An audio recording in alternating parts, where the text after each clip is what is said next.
According to Japanese media, Young Machine, the modern retro model with a 4-cylinder engine, the Honda CB400 Super 4 and the Honda CB400 Super Bolt Door will be out of production in the Japanese market soon.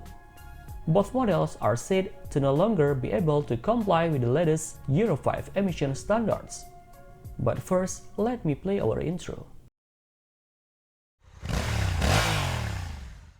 The Honda CB400 Super 4 series was first introduced to the Japanese domestic market since 1992, meaning its age this year has reached 30 years. One of its interesting features is of course the 399cc engine in an inline 4-cylinder configuration with DOHC 4-valve liquid cooling system and a 6-speed transmission. The maximum total power produced by the engine reached 56 PS at 11,000 RPM with a maximum torque of 39 Newtons at 9,500 RPM. In terms of features, both the CB400 Super 4 and Bolt Door Final Editions equipped with preload adjustable front fork and rear shocks which integrated to aluminum swing arm.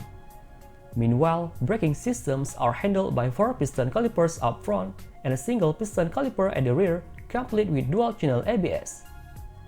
Other features present on board include a digital multi-info display with analog speedometer and tachometer, as well as LED lighting system.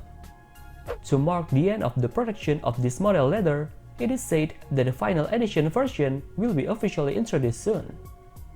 3 colors are available for the CB400 Super 4 and Bolt Door Final Editions, including Black Metallic, Candy Chromosphere Red, as well as the signature Atmosphere Blue Metallic scheme of the HRC. Honda also presents a matte Beta Silver Metallic scheme for the CB400 Super 4. That's it.